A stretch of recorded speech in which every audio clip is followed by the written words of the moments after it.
There we go. There it is. Yeah, I legit almost did it. You know what? I'm gonna try it anyway. See if it works. I have a hard time clearing my throat right now, folks. There's something in the throat, and Jarrod said, "If I said, no, it didn't work. Didn't work. All right. No, it didn't. But I guess I should start the show, right? I guess so. Warriors. Oh wait.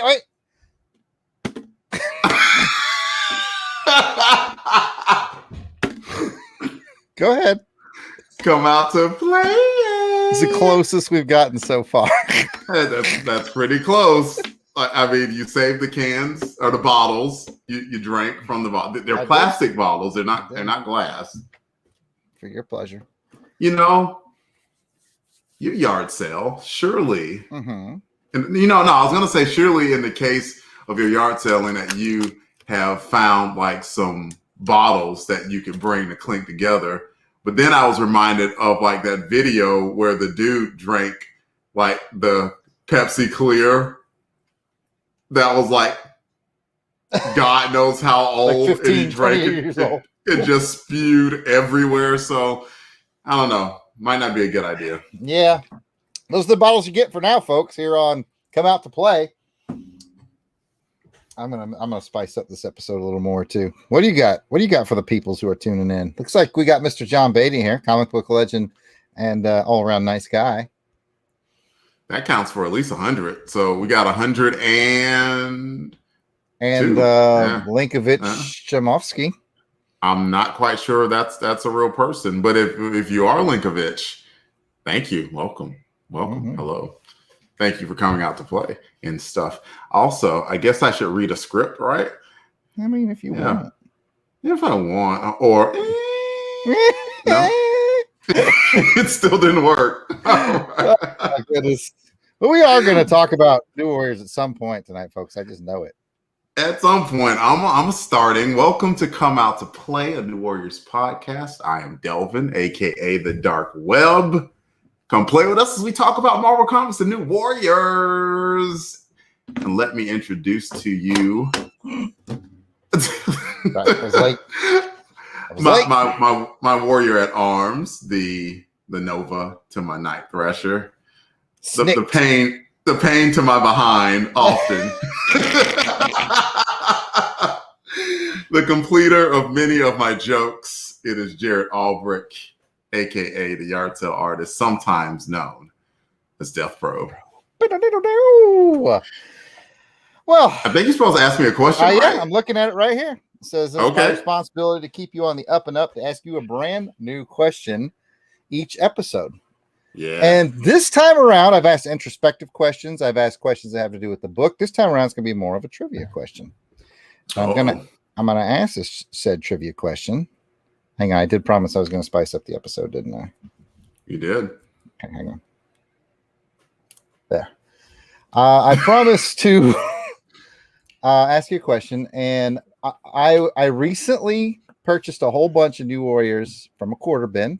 I was at Joe Fest. That was fun. And so next up is going to be issue 6. So what I want to know from you, without cheating or looking around, eyes and camera, who's on the cover of issue 6? Well, I read the book and it gave a hint, so I do know the answer. It gave a hint? They did. I missed that completely. Well, it might be on like the letters page, which is not on Marvel Unlimited. Yeah. Oh. So the answer to your question is Black Bolt. That message is crooked, but yes, that's correct. That's what I do often. If my mustache is crooked, there we go. It's a me. Anyway, he is correct. It is Black Bolt on the cover of issue number 6. Good job. Okay, well, let's press it. Who's on the cover of 7? Can you go that far? Yes. Who is it? The Punisher. The Punisher's on issue 7. Well, you know what? It's the Punisher symbol, so I'm going to give it to you. Mm-hmm. I'm going to give it to you. Very good. I picked up a whole boatload, quarter bin, Joe Fest. Oh, nice. So that I prefer to read them physical if I can. You know, usually I use Marvel Unlimited like I did for this episode. Yeah. But you know how it is. It feels better to have the comic in your hand. Yeah. Yep. Well, with that out of the way, let's welcome some of our usual viewers. We've got Scooniel, and you always remember Scooniel's real name, and I never do. Scott, I want to say? Scott. Right. I'm learning. Chola's here. Kathy's here. Courtney's here. Ron Went is here. John Beatty's here. He's hoping to hear some dad rap. I don't know if that's going to happen. And if I didn't mention Courtney, at least she bears mentioning twice. So that's who's here, my friend, for our program. Nice. Scott added, by the way, said last episode we asked whether or not Cynex ever showed up outside of the New Warriors. Go on. He's been rereading the Thunderbolts, and in one issue, Speed Demon, Joystick, and Blizzard go to a strip joint. The dancer entertaining them was none other than Pretty Persuasions. Oh. Mm-hmm. Oh. Yeah. I would rather it had been Mathematic. You know, it's like when I dance, it's like math. Yes. I don't really know how to describe his powers. I'm going to do some of the dance and then some of the remainder. That's a math joke. What are you doing here, man? something quotient. Tangent. Delvin and I are just entertaining each other. Oh, but I mean, we are going to get to the issue, but like in the script, like, you know, I have my part, you have your part, and then there's a part for if there is a guest. Yeah, we should bring a guest on at some point. Yeah, we ain't had no guests, man. We got to get guests, at least one. Right? Yeah. If you want to be a guest on Come Out to Play, jump into my DMs, jump into Jarrod's DMs, or the Long Box Crusade DM. One of them DMs, just jump in them. Just pull it, and we'll get you on, because I mean, why the heck not? The more the merrier. You must have a mustache. You must have a mustache. I have a mustache. I can provide you with mustache. We're good. We're good for this gag for another 4 episodes. I'm sorry. I'll be real. It kind of works. It kind of works. You can never grow that in real life, though, right? It's just you know who I look like? I look like the guys on Saturday Night Live, you know, with the Bears.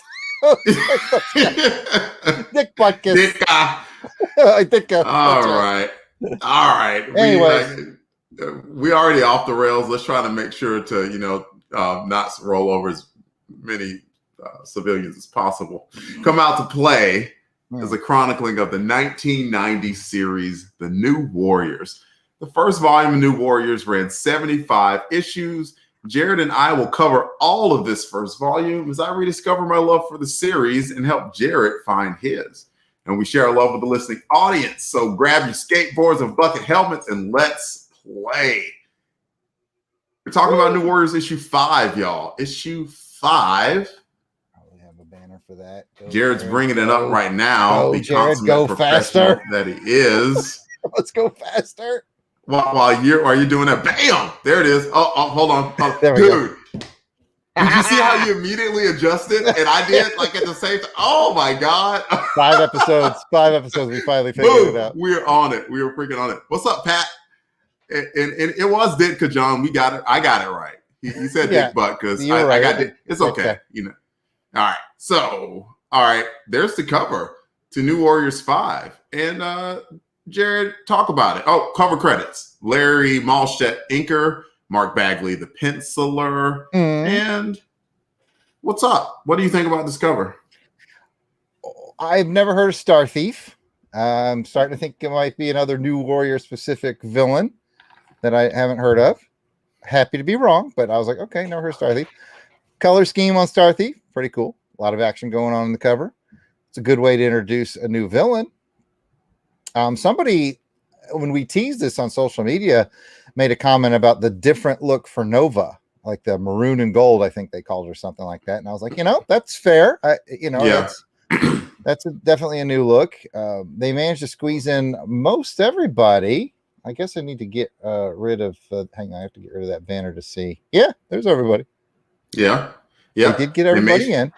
They did. Made sure to put Night Thrasher on the ground, aka Robin in the new Teen Titans role, and then you got Marvel Boy just keeping him company because Marvel Boy can fly if he wanted to. But as I learned in this issue, like he can't fly and do stuff at the same time, or something like that. Not that developed of a telekinetic yet. I mean, it takes a lot of power to fly up in the air with the pressure and stuff, and then he has to do other stuff with the stuff. He needs mathematic, addition. and while you're laughing at that, favorite character, isn't it?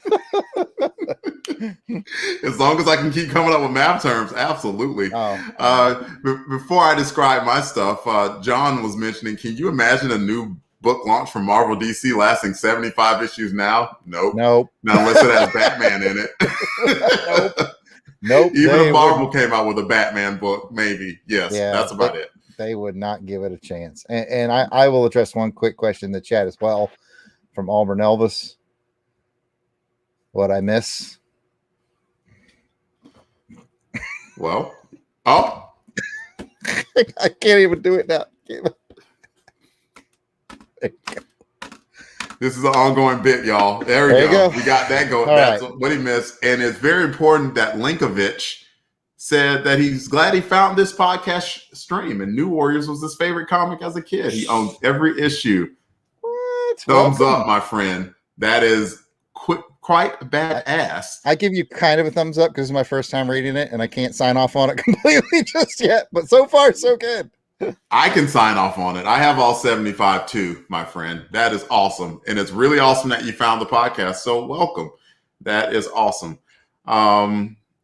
And Linkovich also says, Ron Friend said that Kid Nova's vest was inspired by Race Bannon. Who is Race Bannon, Jarrod? From Johnny Quest, I do believe. Oh, see? I think that's a Johnny Quest reference. I'm prepared to be wrong. Somebody in the chat's going to know, but I think Race Bannon's from Johnny Quest. You are on the show for more than just your sexy mustache, my friend. Now, I should probably describe the cover. Like, I like the image of the cover you brought because, it's the same, like, here for the book. It's just a little darker. Mm. And the darkness almost made me think that it was a little bit too heavily inked, which, this is early on in the Bagley Malstead union. So I can understand that maybe it took a little bit of time to find a rhythm, and they did. I mean, not to mention that the inside of the cover was freaking fantastic, but I thought it was a little bit darkly inked, but the action was good. You got the two most powerful members physically on the team kind of getting manhandled by this dude, Star Thief. And it makes you think that this is clearly somebody that's, powerful. I mean, and of course they mentioned in the word blurb, the deadliest foe the Warriors have ever faced. So, I mean, they could have been, I don't know, lying about it and could have just been humbug, like on steroids or something, but it is not. Mathematician. What's his name again? Mathematic, yeah. Who we believe is their toughest foe. Possibly. Toughest foe to figure out what the heck he does. But yes, I do think it's a good cover. Got Firestar in action, got Speedball doing what Speedball does. Zooming by in the background, which we'll talk about later this issue. Oh, yeah. So it was fun. It was a good cover. And we rate covers around here, 1 to 10. 1 being the lowest, 10 being the highest. I usually say 1 to 10 nightsticks. I still kind of want to call it trunkians. I'm going to have to get you a dictionary. Been teaching and taking martial arts for the better part of 25 years, and I never heard that word before. They're sticks, man. They're sticks. I must have missed a day. I must have missed that day. Oh, man. My boy Eugene T. Glover Jr. is here and says can't ever talk bad about math in any context. He is a math teacher. He teaches the math. That adds up. Yeah, there's no dividing him on that subject. So 1 to 10. 1 to 10. I'll go first. Okay. I'm giving it an 8. I think it's a very good cover. And still to that phase where you got to work in all of the characters. Bagley's done a good job of that. I think maybe if he had extra time, something tells me it's a little bit of a rush job, even though he did a really good job. Maybe they could have put the space shuttle in the background or something like that. Oh, but yeah, just something in the background maybe. But overall, it works and it's good. So, what do you think? I think you might have convinced me. I kind of came into it feeling it at a 7, but I think what helped convince me. Maybe it shouldn't have helped convince me because you had the actual issue. I don't know. I think the coloring is really cool. The coloring really works here, I think. So I like what they did with that. I will also be persuaded by you, and I will bump it to an 8. So we are going to be 8s together. The adhesive for this mustache is not the best. It is falling off. Should I let it fall off naturally while we talk, or should I take it off? It looks like it's crawling up your nose. There we go. All right. Work it off. There we go. Got half of it. There we go. What? You took it off, man. You got to sustain the bit, sir. I give you a 4 on sustaining the bit. We'll bring it back for at least 4 more episodes. Copy that. I bought this at a Goodwill specifically for this live stream. Nice. And by the way, Courtney, the lovely Courtney Holland, our ambassador, gave it a 9, which is important to mention. If anyone else wants to rate the cover, please do. By the way, TJ Chola, who shouted the name Eugene very loudly, is Angelica Fetty Wolf. You might know her because she got you and Kendra on that cruise because she got all of her folks to vote for you on that cruise way back in the day. That's some personal stuff. I'll get back to New Warriors stuff with Jarrod giving the credits for the issue. I'll do that as soon as I get my. There we go. iPad wake up. All right, so we're doing New Warriors issue number 5. Its on sale date was September 25th in the glorious year of 1990. Let's all tight roll our jeans right now. Its cover date was November of 1990. Cover price was $1. Let's all take a minute to appreciate dollar comics. Yes. Wish we could do that again, man. The story was by Fabian Nicieza. The pencils were by Mark. Is it Bagley? I don't know. I don't know if his career's going anywhere or not. I don't know. Not sure. Inks by Larry Malstead. Colors by Andy Yankus. He's a fan. Is he a fan favorite on Transformers Chronicles?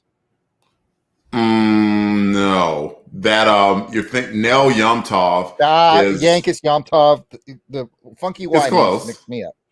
Yes. Letters by the aforementioned. I say aforementioned in the chat.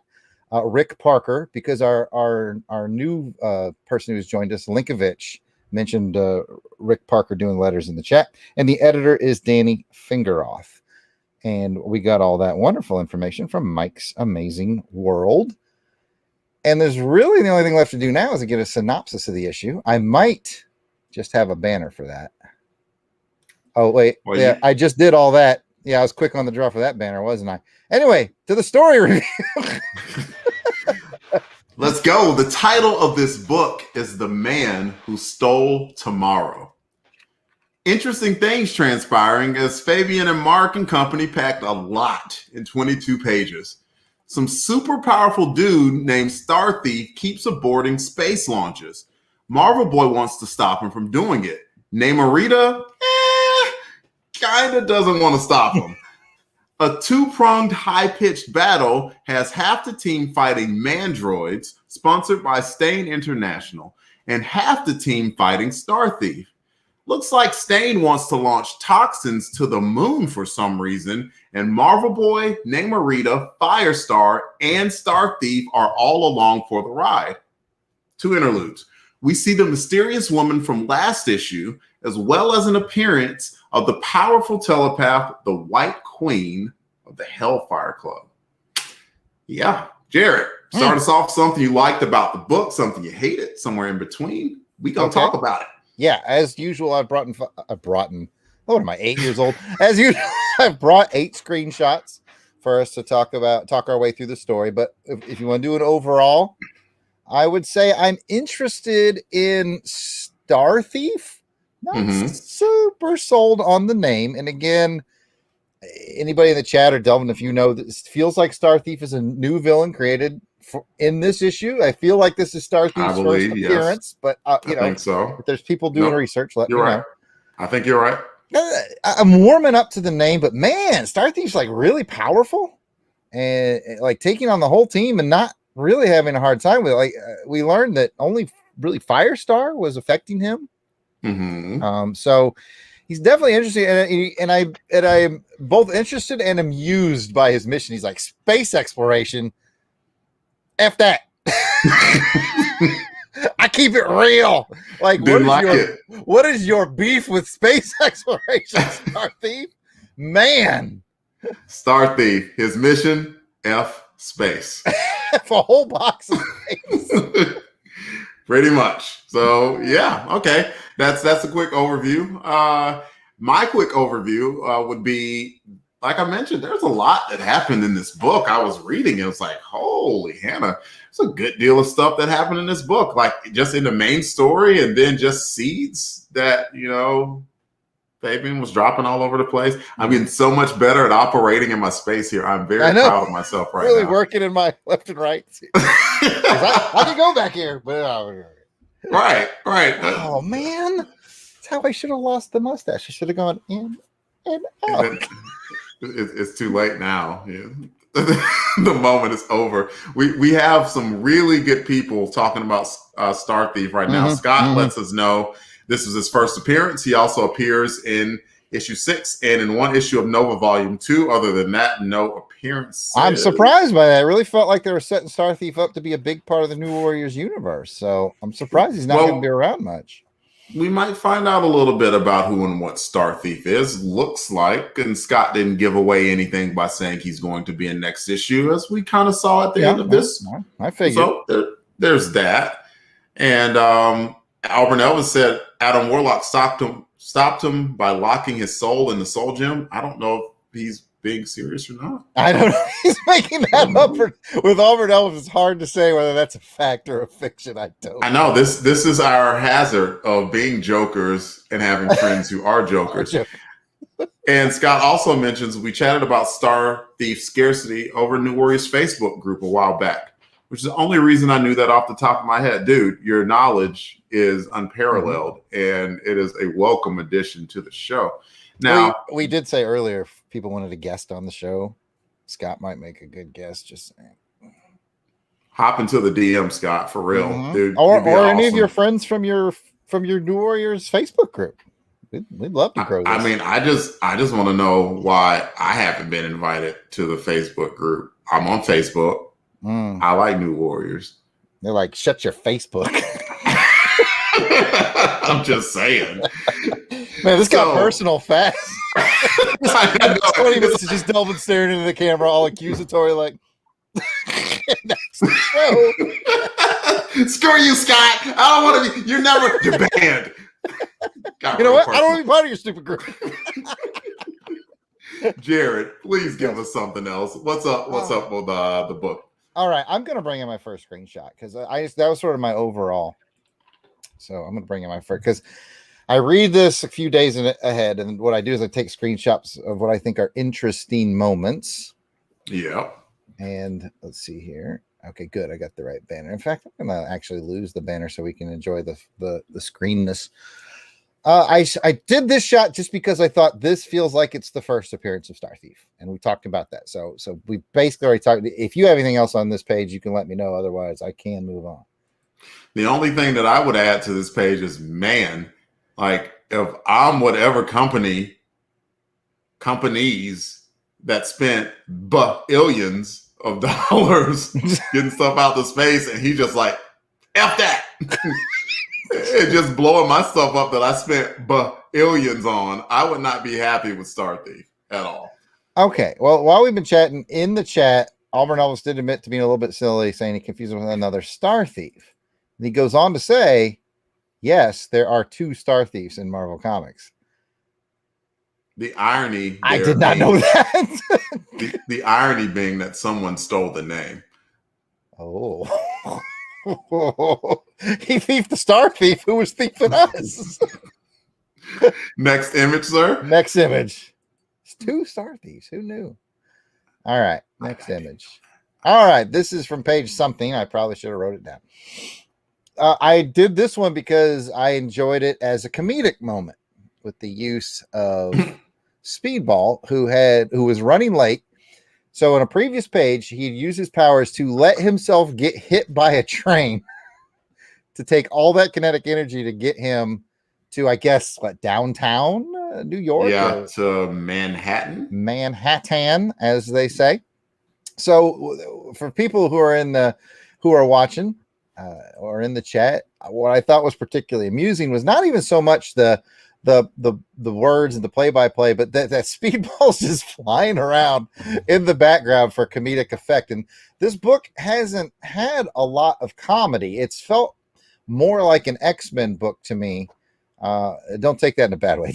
More like an X-Men book or a Teen Titans book, and that it's just kind of taking itself seriously. You know, this is issue 5. It's still getting on its feet, and it hasn't really found its quirks and its fun beats yet. And this, to me, was like one of the very first time we saw a quirk and a fun beat. So that's why I did the screenshot. I can dig that. And that was funny, just seeing him flying around in the background. Like, Lord knows how he actually located the building to even crash through the window to get there. You know, God bless him.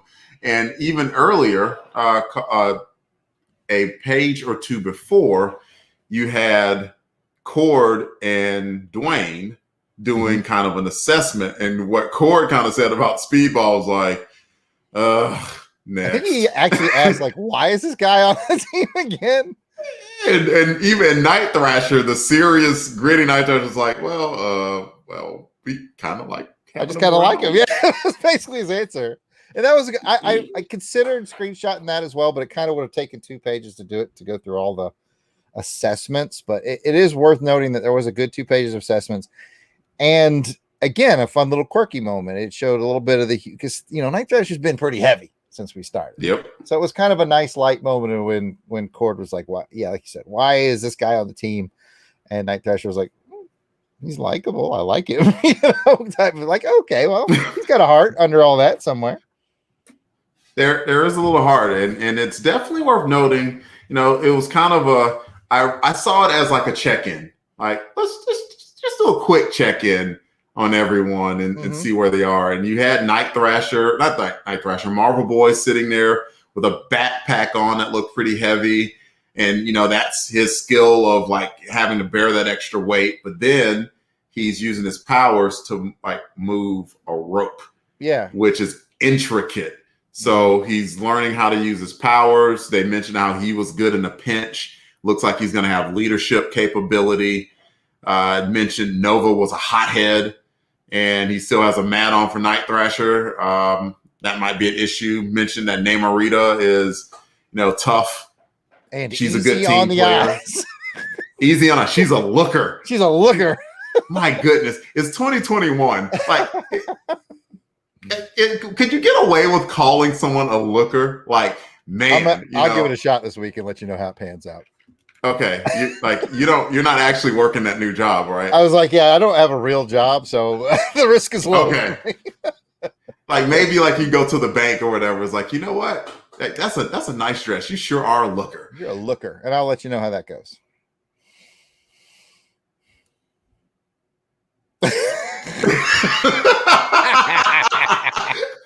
All right. So that was Nova. That was Firestar.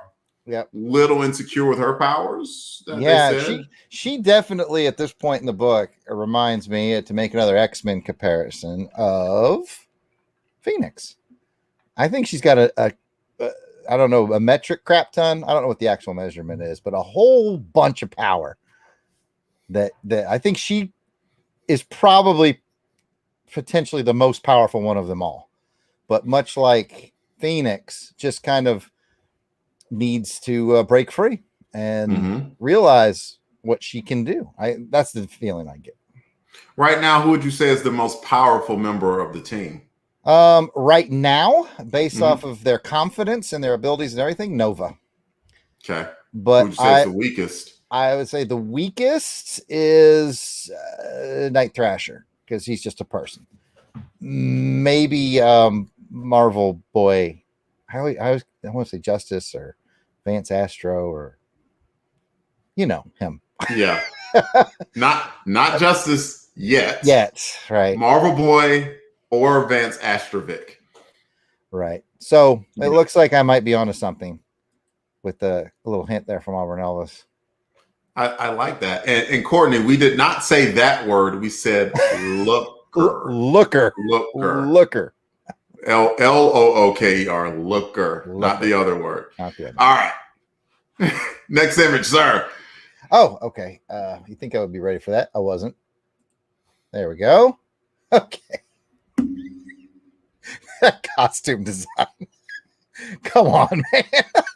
Not modest. Come on, man. That is a pair of panties, a corset, a cape, and some boots. That is all. I screenshot that just because I was like, I don't know. Like, even 1990, I was like, dang, man. Like, if you bought this, like, if you were a parent and you bought this for your kids and you came across that, you'd be like, wait, what? No, what's happening in this comic? Yeah, that would definitely be like if a teenage daughter wore that and like the mom be like, you're wearing that, get back in the room. You never let me do anything. That's right. I never let you do anything until you get out from under your roof and make your own rules. Yeah, that's that. All right, I'm going to use this to tell a quick story. Go for it. I think you'll find this amusing, but it goes along with this. She's clearly like just wearing underwear. So I was doing a convention and my son Jordan was in the kid costume contest. So it had all the kids in this one room for the costume contest. And then this very, very, very attractive redhead lady who's dressed as Poison Ivy, and her Poison Ivy costume, costume. It's nothing but green lingerie, bra, panties, and some fake ivy. And that's it. And she comes into the room. And she goes, is this a costume contest? And they're like, this is the kids' costume contest. The adults one is across the hall.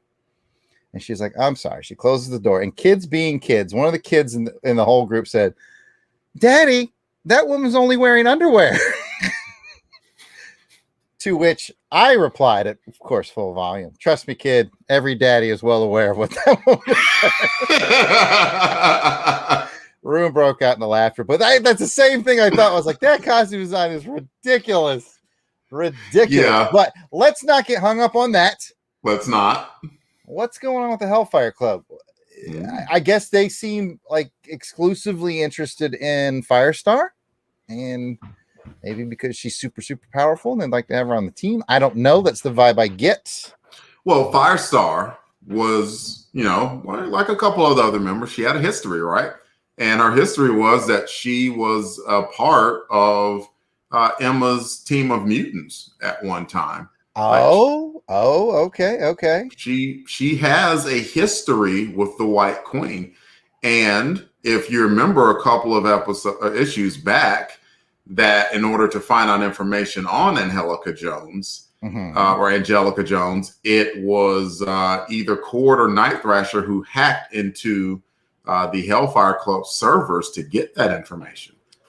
Yeah, it's all coming back. I should pay attention when I read these books. Yes, sir. Mm-hmm. See, the comments are chiming in where Auburn Elvis mentions that, and Linkovich said that Firestar had the 4-issue miniseries. Okay, yeah. I want to ask about this thing because I got the Firestar miniseries from the 80s. Mm-hmm. Did I just forget that, or did that happen after the miniseries in the 80s? Like the miniseries I got was like her first miniseries. I want to say it was like 84 or 85. That would be it. I must have just forgot, man. I feel because I remember liking that series. You think I would have remembered that? No, I'm getting old. Yeah, and she was like Harley Quinn before Harley Quinn because Firestar was created because of Spider-Man and his amazing friends. Then they came out and tied her into the original Marvel Comics. Now, she didn't have as big of a splash as Harley Quinn did and does in the DC universe, but very similar origins in that she was created for the cartoon first and then put into the comic book. Mm-hmm. So I put that up because that's funny. Yeah, we were talking about covers, and I remember issue 10, and she had on that similar outfit, and just look ahead here. Yeah, and the warriors were all around her. That was That was a good book. I'm Jarrod, come back. Sorry. Hey. Yeah, no, you're good. All right. So there's that, and then there's the bottom interlude. Mm-hmm. There's a lady. Oh, is this is going back to that Egyptian stuff from before? Is it not? Yep. That's okay. Talking about some equipment and yeah, a little more. That's a little more in Cairo. And she's talking about time and stuff. Any ideas who that is? Maybe. No. And the only Marvel villain I can think off the top of my head, sort of tied to time, Cairo, would be Apocalypse. There's another. King the Conqueror. No. Batman. Yes. It's the Batman. Wanderer. No, you got it right the third time. It's Batman. Dang it! I know when it comes up, I'm gonna be like, oh my gosh, I can't believe I forgot that. You're gonna recognize it. Okay. And it's okay, Auburn Overs. I think if you know who it is, but don't spoil it for my friend Jarrod. You've been a good man in doing the spoilers, and we appreciate that. Scott mentions a part of Firestar's origin. Emma killed a horse named Butterrum to traumatize Firestar as a part of her assassin training. Emma made her think her lack of control of the powers caused the horse's death. That's not nice. No, it's not. It's dark, man. It's dark. Yeah. That is not very nice at all. So, yeah. White Queen wasn't quite nice. This was right before they came up with the idea of putting her in Generation X as one of the head mistresses of that team. She wasn't quite at that stage yet. Not quite. So. All right. Well, I'll grab us a new screenshot unless you have anything else here. No, sir. All right. I grabbed this one because not only is there a cool shot of action with the Mandroids, which I think Pat Sampson had Mandroids, but he got a cream to clear that up. He mentioned saw that, yes. In the chat. Hopefully it gets better. I also thought, okay, this guy seems like he might be recurring for at least another issue or two. This guy in the suit. His name is falling out of my head. I'm sure someone in the chat can remember. Me too. I'll look it up while you're talking. Anyway, I just thought, well, he seems like he might be important. He's very in charge of what's going on here. They mentioned that he seemed young, I do believe. Like he's not, he may be in his late teens or early 20s. And that he has an awful lot of control over an awful lot of dangerous things for that age. So he was interesting to me. And so I thought, I'll screenshot that and see what Delvin has to say. Or, is there more of this guy to come for the long run, or maybe just the short run? If you want to talk about that. I'm going to get corrected on it, which is a good thing. But the gentleman's name is Robert Hanklin, and he's the project coordinator. And more than anything, I kind of got jealous. It's like, at my age, I'm not in charge of spaceships. I do believe I was promised spaceships, Jarrod. Yeah, you did spend a long Air Force career in the space community. Right. And you were given zero spaceships. Zero spaceships. I was never in charge of any spaceships whatsoever. So that was the thing that I took away from it. But yeah, it looks like he's going to have at least a part of it, because it looked like he really, really wanted that rocket ship to get up into, what they thought at the time was space to launch poisons. And he's like, no, man, like, we're monsters, but we ain't monsters. Yeah, we're bad people, but we're not awful people. Right. It's like we're just gonna release it on the moon, to which we don't know Robert Hanklin's and Stane's reasons for wanting to do that just yet. But I don't know. I don't think he had a huge recurring role in the book. Not that I remember off the top of my head. I was kind of hoping he did, though, because I thought he was just a little interesting. He was. And what the New Warriors were really good at is they liked introducing, these sticky situations and putting them, in positions where you have this young man of power representing this huge corporation who technically they're not doing anything illegal, but maybe they're doing something that's a little immoral. And so the New Warriors are having to straddle that line. I want to mention something not related to this, but there are a couple of times in the book where Fabian calls the team the Warriors. And I was like, I wish they would have phased it and eventually changed that. Like they just mentioned it, like, offhand. I love the name the Warriors for the team, and that's still going to be my forever hope that maybe someday that they come out with a series called the Warriors and just put their original team back together. Yeah, I mean it worked. They did that in the late '90s with Titans. They dropped Teen Titans and just made a book called Titans, and I enjoyed it. Yeah. Yeah, and we always got to hear about Donna Troy's confusing A storyline where it's just like, who am I? Yeah. Where do I come from? I don't care. You know what, though? She's a looker.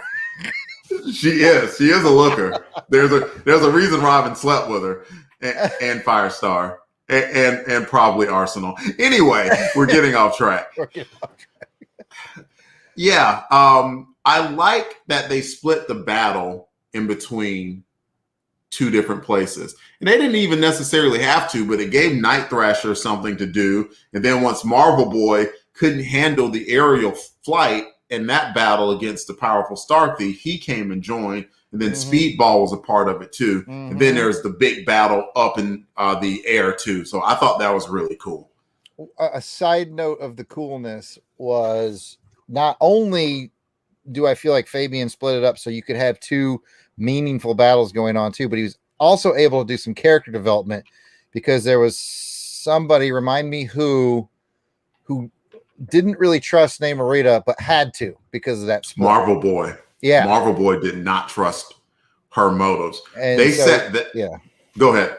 No, I was just going to say, I thought that was cool. They took that opportunity to say, okay, he has to, I have to trust her at this point.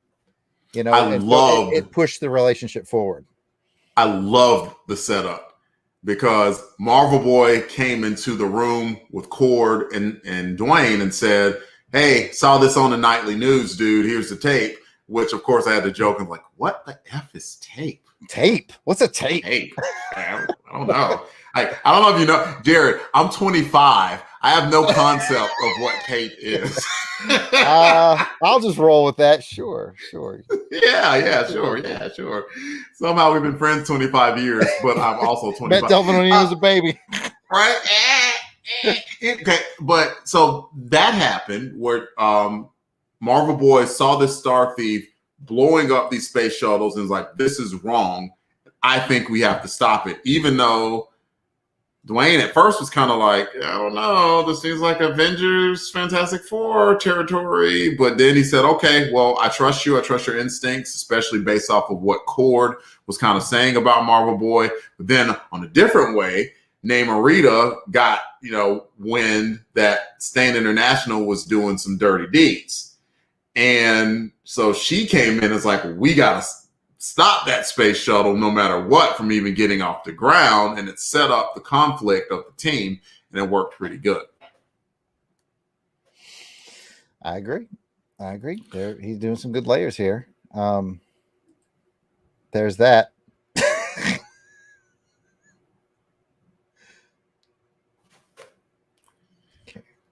You know who helped him out with that? Mathematics. I wanted to put that out there because now I can use one of my very favorite Bill Murray lines from a little known Bill Murray movie called Quick Change, where there's a bus driver and he's very precise with his timing and his measurements. And so once he goes on a rant similar to this with math, Bill Murray simply goes, "All right, so his estimate, which I am prepared to accept, is blah, blah, blah." So in this case, Elvis's estimate, which I am prepared to accept. Yes. That is a high cost for dumping in space. I mean, unless you got $1.5 billion to spend like that. And apparently Star Thief was like, "No, dump your trash here." I don't know. I'm so confused. Yeah, I think John Denver might be confused. He's like, "Plant a tree." Wait a minute. Wait, what? What did he say? No, man. So anyway, Scott mentioned, and this is a huge foreshadow about them planning to split the book into 2 titles after issue 50. I heard that back in the day, with the original team being the Warriors and the newer folks keeping the new, but sales didn't justify it at that point. Yep. And that's true. That is true. They were going to talk about splitting the book off. I wish that. That's a cool idea. I kind of wish it would happen. That's a cool idea. I'll give them that. Apparently, I'm not cool enough to know what IIRC means, but someone can explain that to me. If I really care, I think. Maybe. Sure. Help us out.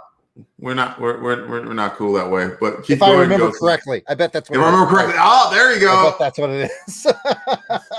We're smart. We'll figure it out. Yes. All right. Put 2 of us together, we can figure out most of life's stuff. Mm-hmm. All right, go to the next screenshot. The next page and last. Which last might be the last page of the book. I think it is. And so kind of cool art moments happening here. And again, isn't that dude? You think I can remember his name from just a few seconds ago? Hanklin. Robert Hanklin. Robert Hanklin gets the last panel, I do believe. And I almost had to laugh because he was like, its destination is the moon. And I'm like, that doesn't really change the way I feel about this in any way, shape, or form. Like, in fact, it almost made me laugh because it reminded me of Austin Powers. Sir, are you really suggesting we blow up the moon? Would you miss it? Like, I just thought it was funny. Like, it was like this big moment. He's got this shadowy grimace on his face. And I was just like, all right. But now that I know who's on the cover of the next issue, the moon all of a sudden makes a tad more sense.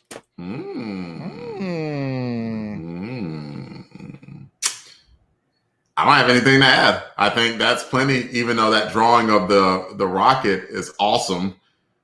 And just throughout, I know I'm a fan. I know I am. But if we can look at the old early X-Men stuff, and we can always rave about how Byrne just had at least one image or a splash page or something, if not the entire book, that just took your breath away. Early Bagley, he was on his stuff. And him plus Malstead was a competent, really, really fun art team. You can see why it was popular because, pretty good story. And just looking back again with the knowledge that I have, this story brought up a lot of stuff that's going to be coming out in the next several issues. It's really good. So the art just helped complement a very good story that went on. So great team effort going on there. I want to chime in on that rocket panel as well. There's a lot of artists out there that can draw a rocket really well. What's awesome about that panel is thanks to, it might have been Mark, it might have been the letterer, I'm not sure, but thanks to the sound effect and the vibration lines, it really feels like that rumbly rocket escaping Earth's gravity. Like you can feel it. Like you can feel that. And that is an impressive feat in one static panel. So yes. Yeah, and I'm glad that you mentioned the letterer. There's only one point, and I think it was the White Queen panel, that the lettering looked a little wonky, looked just a little bit. I wasn't looking at the lettering on the White Queen. I'm aware, and I wish I could share to you the thought that I had on that panel, but I'm not going to share it. If you become a Crusaders Club member, you can then learn over on Patreon Delvin's deepest thoughts. They're not that deep. They're quite shallow in this case. A lot of stuff happened in this book, and I don't even know if we necessarily covered it all, but it was, in my opinion, a really cool book. Is there anything that you want to add that you didn't cover in the images? Not really. Just sort of the culmination, if you will. Culmination. Bam. So let's see if there's a sticker on that cup or not. As you drink, couldn't see on, but could still be there. Anyway, the culmination of the humorous moment with Speedball flying around the back. I liked the Robert Hanklin. I like that character. Star Thief is definitely interesting because he's like seems to be very, very powerful. The seed planet of Firestar not having confidence, but like I said, I think she's a real Phoenix type character, as hinted at by Auburn Elvis as well. So I feel like I'm onto something there. And the forced trust between Marvel Boy and Namorita, which helps move their relationship forward. I think it all good synergy. That just all comes together pretty well. And to continue with that synergy, let's not forget that before Robbie Baldwin threw himself in the way of a bullet train, that there was a discussion between his parents, Maddie and Justin. And looks like Maddie was about to head off, and it's like, you're flying off to Brazil to work with a bunch of terrorists? And she says, Project Earth are not terrorists. They're environmental. Just stop. They're terrorists. I just imagine my brother, the Weasel Skull, going, go on. As soon as you, of course, I'm reminded of the College Humor. What was it that they did the whole bit about CrossFit, and it's like the important thing that you need to know about CrossFit is it's a cult. What'd you say? I said it's a great place to work out and exercise. That's not what you said. You said cult. So, very similar vibes there. Yes. And one other thing to add, worth mentioning as well, like they're arguing all the time. Every time they're even on panel, they're arguing. Yap, back and forth. And relationships not doing good. No, made Robbie ask, like, what if my folks get divorced? Like, So those are just a couple other little storylines. I think that's coming. I think that's coming. and one more I saw that I was kind of like, that's such a little nugget, nice thing to put in there. They were talking about Night Thrasher, and about how they're kind of impressed that he hadn't gone like nutty psycho like he seemed to go like every other issue so far. It's like, I lost my milkshake. Rage. That's how I understand that. And they're like, well, since, he's going, it's like, I'm surprised that a guy like him doesn't have a gun. And they just kind of left that there, and it just kind of floated off. Okay. All right. I didn't catch that. So interesting. Okay. Yeah. It might be worth going back. I think it was Speedball who mentioned that. It's like, you would think as intense that he acts, he would be one of those dudes that's, toting a gun around. So might be worth mentioning. Maybe not. So just something that caught my eye. Well, the Punisher's coming. The Punisher is coming. Guns.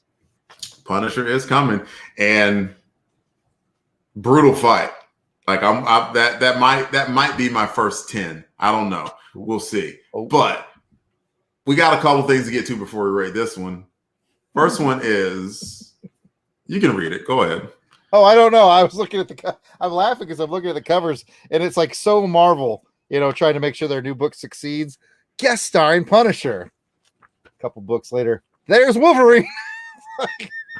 There's Captain America.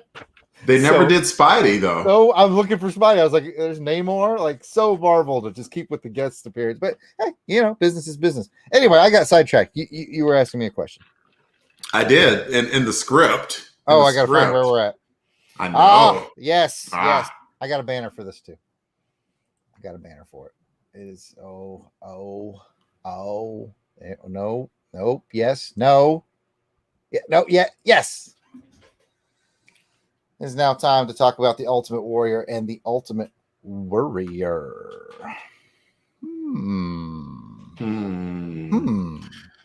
So I'll ask you this time, Delvin. Okay. We'll put this on its ear. Okay. If you're joining us for the first time, by the way, welcome.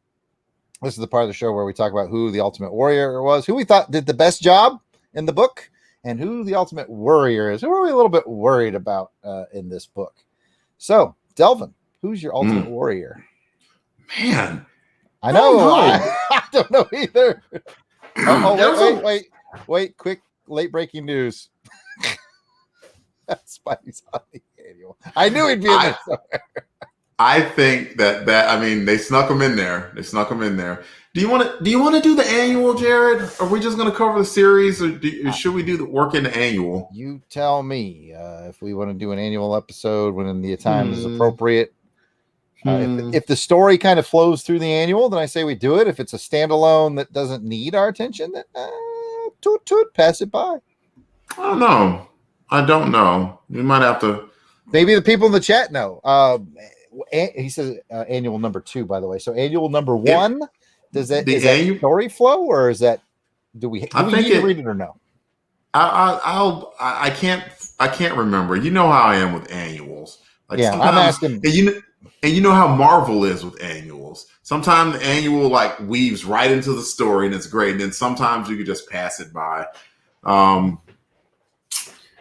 kind of inclined to go with Auburn Elvis there, saying do the annual. You know, they ain't making any more of these issues. I tend to resist every idea he has. So I understand. Yes. So there's that. Ultimate Warrior. Man, I really don't know. Let's say I know who I'm giving it to. I'm gonna flip it and say Star Thief. I think Star Thief was a very good Ultimate Warrior there because I mean he was a man on a mission and he was powerful as all heck and he gave the New Warriors a run for their money. So I'll go with Star Thief. What about you? Okay. I was going to give my Ultimate Warrior to Firestar. The only person who was able to affect Star Thief. She's got a lot cooking in there, no pun intended, with microwave powers, but she was the only one that was having an effect on him, so I'm going to give it to her. I like that. Keep going. Yeah, I keep it flipped on its ear. Keeping it flipped on its ear. Who you worried about? Ultimate Warrior. Who you worried about? Also a good one. I'm glad it's. I was not worried about Dwayne for this one. He didn't go completely nutty psycho, and heck, I think nobody even gave him credit for cracking a joke. I know. I don't have to worry about him for one issue, apparently. Yeah, I'm gonna give Ultimate Warrior to the 3 warriors who are on the shuttle because they're going off in space, and usually, I mean, like if we're comparing them to the X-Men go off into space. Every time they go off into freaking space, something happens. It's never just like, oh, we go into space and you know everyone's positive for an experience. Yeah, that it always affects a teammate or two, one way or the other. Okay. So I'm worried about them. Okay. Who are you worried about? Who am I worried about? Well, while I think about that, I want to revisit the topic of annuals. Okay. This right here, bad idea. This right here, good idea. I know I made him laugh. All right. Man, who am I worrying? You made me laugh. Howard, I was worried about the Mandroid putting a post up. That would hurt. That would hurt bad. That's a good point. Who am I worried about? Okay. I just go with gut instinct. Finish the book, put it down. Who am I concerned about? Speedball's parents. Especially his mom, because she's clearly joining a terrorist group. If someone ever has to be like, they're not a terrorist group, but it's probably they're terrorists. I mean, that's very much like if someone's like, dude, you realize jiu-jitsu is kind of a cult, right? And it's like, no, there's not a cult. You just talk about it all the freaking time. And then like going 7 days a week isn't enough. And then, oh my God. It is a cult. I'm going to post about it on my Instagram.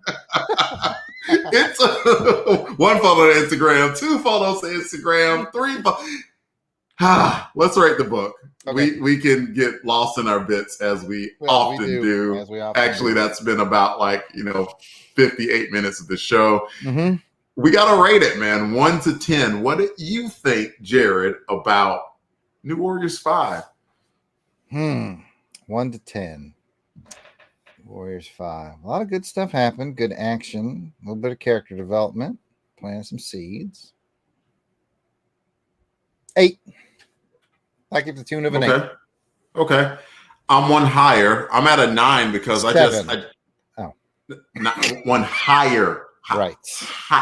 Bump up. It's a 9. I thought really good art, good action.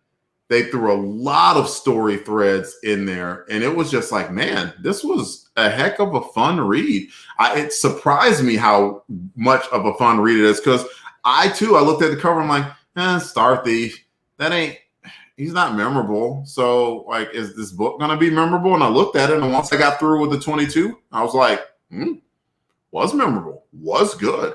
And I liked it. I thought it was just a solid book.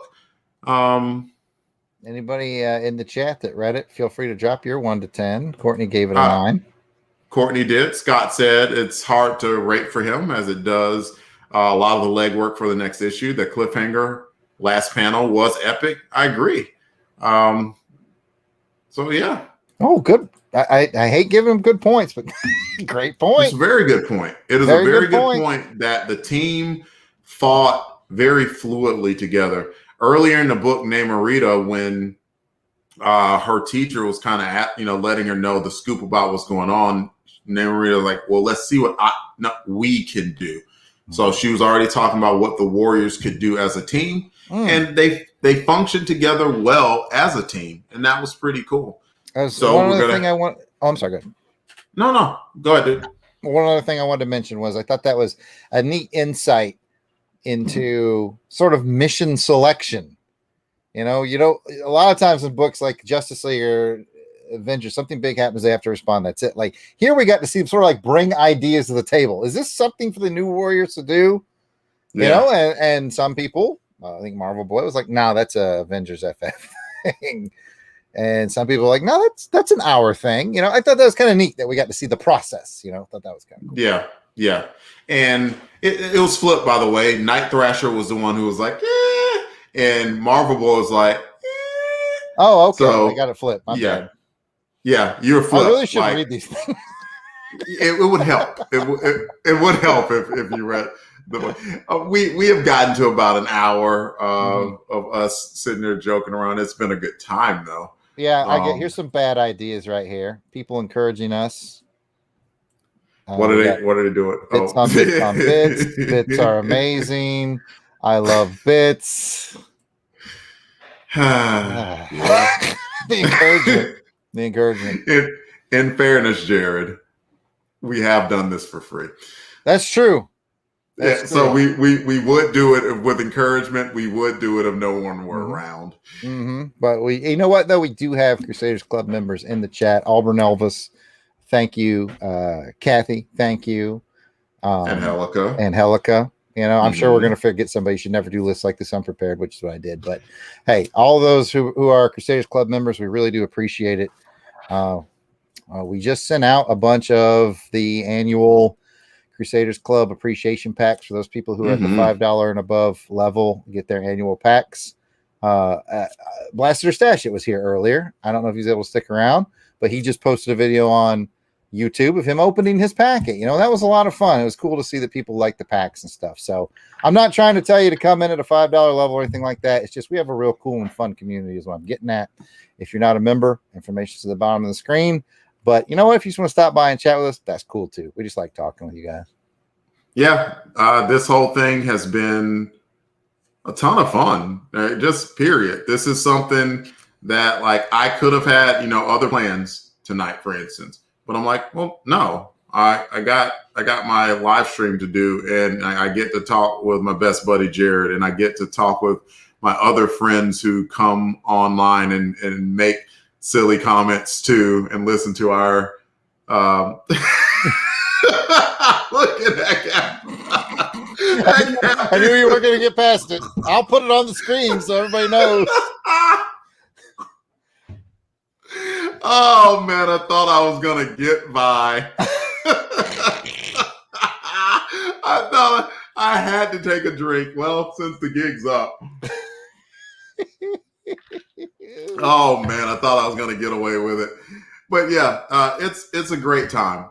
Really do appreciate this, and I'm glad that Jarrod has come along for the ride. And I do want to ask before we completely close out. I mean, it's 5 issues in. That's not even half a year yet, but 5 issues in. Is it something that you're at least saying, "Hey, I'm looking forward to seeing what's going to go on in issue 6"? Or are you like, yeah, nah. Next episode, we're gonna change this to a Gru the Wanderer podcast live stream. So no, clearly I am. I mean, here's my whole stack. These are all the ones I found in the quarter bin. About that many. And I bought them all because I was like, this is a fun little journey into a corner of Marvel Universe I haven't been in before. Yeah. And I tell you what, I've mentioned this on other podcasts. I wrote a newsletter about it on our Crusaders Club page over on Patreon. I am just having a blast going back in time and going to old books that I skipped back in the day and filling in those blanks. Like back in the day, I was like, New Warriors, doesn't make the cut, you know? I'm not rolling the dice on a new team. I'm sticking with Batman and Batman. It was the 90s. It was Batman and Batman, you know? Exactly. And so I just find a lot of joy into going back with this. And like you said, I mean, I like carving out the time. My wife and one of my sons both are in surgery tonight, but I'm here. I'm here with you guys. I'm just kidding. I was like, what? Wait, what? That was making a joke. All right. Let's see. Let's close it out. That is the show. That is the show, everybody. Come back and join us for next issue where we discuss New Warriors 6, where we have the Warriors in space. The moon counts, right? Yeah, it's in space. That's space. The moon is in space. And the cover, as Jarrod has already talked about from the start of the show, gives us a good hint as to where on the moon that they will be. We already pimped out the show, so but we can pimp it out a little bit more. Twitter, Facebook, Instagram, Patreon. If you look up Longbox Crusade, you will find us. We are there. You're hearing us on YouTube right now. We also have a Do It live stream once a month. Jarrod does a creator spotlight on Tuesdays every now and again. That is awesome. You can email us, contact@longboxcrusade.com. Can never shout out the Crusaders Club members enough. Y'all are freaking awesome. Thank you so much for coming along for the ride with us. If you want to join us, it's $1 a month. And I think Jarrod is about to put me through another torture device. Oh, Kathy has a hand in this as well, by the way.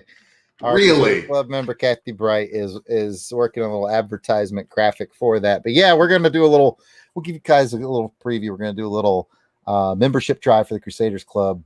And I'm going to put, last time we did that, I put Delvin through the torture of watching, I put us both through the torture of watching the Star Wars Holiday Special. Neither one of us have ever seen it. And we did a live viewing of that. And that is still available to the people on the Crusaders Club page who want to go kind of watch us suffer through the entire episode of the Holiday Special. I have picked another piece of interesting pop culture from the past for Delvin and I to watch. We'll reveal that later. And but be on the lookout for that. If you know anybody who might think maybe they'd make a good Crusaders Club member, I'll tell you what. Here's the hint. We're trying to get 4 more members, so that's going to be the theme, 4. So maybe you can figure out what we're going to watch based on just the number 4. If we get 4 more members, ooh, it's a mystery. Mark, you are late, my friend. We're glad you're here, though. Hey, man, appreciate you, buddy. I'm like 2 sentences away from closing out. Jarrod, tell everyone where you personally can be found. I will. Let me turn off this banner. Maybe they can see there we go. You can find me personally at Yard Sale Artist, just like it says on the screen. Twitter, Facebook, Instagram. It is all at Yard Sale Artist. Shameless plug. I just added a whole bunch of new stuff to my website for my sales site. So if you want to check out theyardsaleartist.com, I put a whole bunch of new book page sketches up, and I got a whole bunch of new prints. So if you haven't been buying a while, check it out. End of shameless plug. Delvin? I'm on Twitter at DEE_RAY1977. I think you can find me on Instagram if you want to at Delvin Ray. Come join me. And follow me and see me put pictures of my face up and stuff. What are you doing? I don't know. I'm trying to make it exciting for the viewers. Anyway, well, Jarrod, like and subscribe, won't you? do that. And while Jarrod makes it exciting for the viewers, we will see y'all next month. And remember, be a hero to someone, even if it's just to yourself. Until then, new warriors. Albert Elvis got it, I think. I think there's the exact right amount of characters. I think he's got it. Come out to play. Bye, everybody.